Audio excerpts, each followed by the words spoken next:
We shall arise.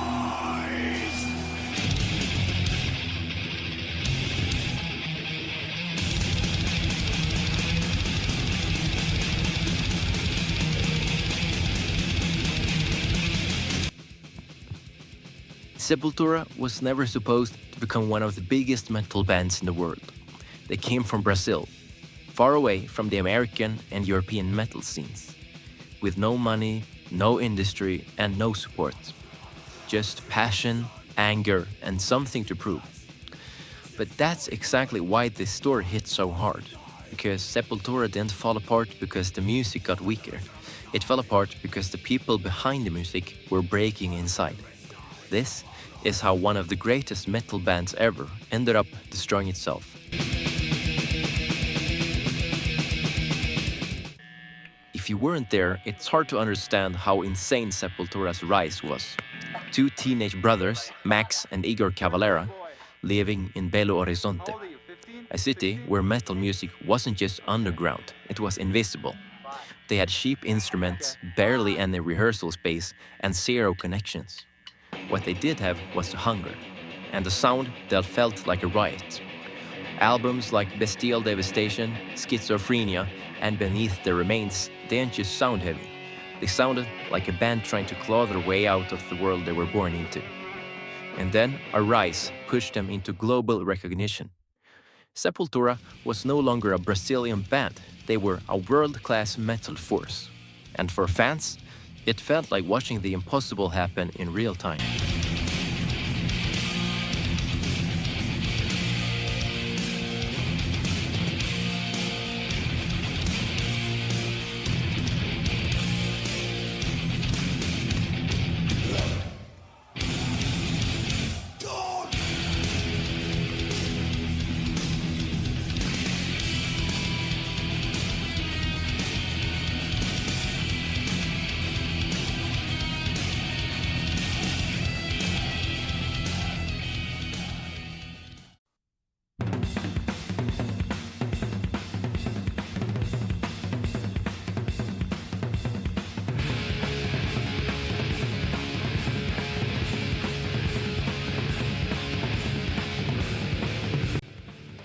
This is where Sepultura stopped being just another heavy band.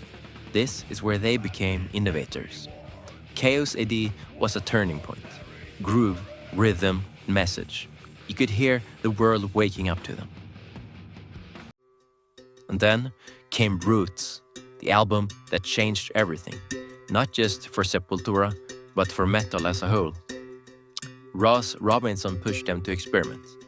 They brought in Brazilian tribal elements, deeper rhythms, and bolder ideas.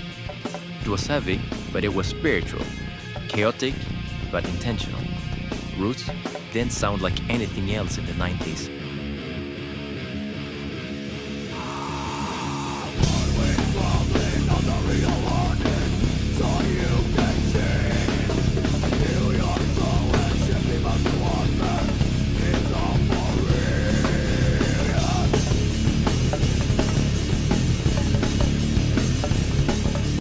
But here's the part fans don't like to admit. The success of Roots also exposed cracks that were already forming inside the band. Max was becoming the face and voice of Sepultura. Some fans loved it, and some of the band didn't. Nobody said it out loud back then, but attention was already there. If you ask any true fan where things really changed, it wasn't a tour, it wasn't a studio session or a disagreement. It was the death of Danny Wills, Max and Gloria's son. A car accident, a young life gone far too early. For Max, everything stopped. For the rest of the band, tours were still booked, schedules were set, responsibilities kept moving. This is where that mature fan perspective matters. It wasn't anyone's fault, but grief doesn't care about fault. The emotional distance between Max and the band grew, not because they hated each other, but because nobody knew how to deal with the pain. Dana's death didn't break Sepultura, but it changed the people inside it.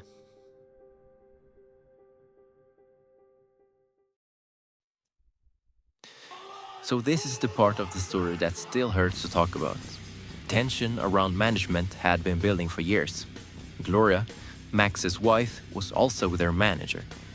Some band members felt excluded. Some felt she focused more on Max than the group. Some just wanted a different direction.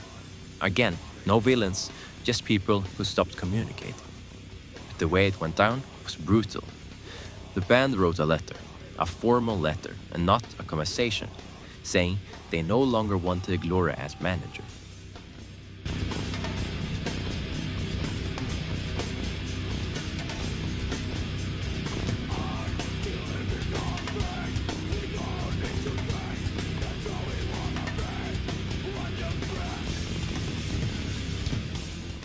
Max saw it as betrayal, a knife in the back, and honestly, from his perspective, I think it's easy to see why. The band saw Max as choosing family over them. Max saw the band as tearing his family apart. Two sides, both emotional, both hurt, and neither willing to bend. The final show of the tour was supposed to be a celebration. Instead, it was the moment where everything ended. Max walked away, and with him, the era that made Sepultura legendary. After the breakup, Sepultura didn't die. That's important to say. Derek Green stepped in, and he is a monster for vocalist.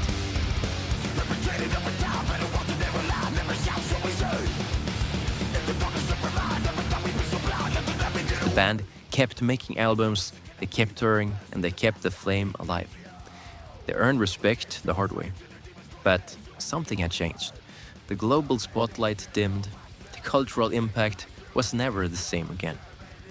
Meanwhile, Max threw himself into Soulfly, then later into Cavalera Conspiracy. He kept creating, evolving, and pushing boundaries. Two paths, both valid and powerful.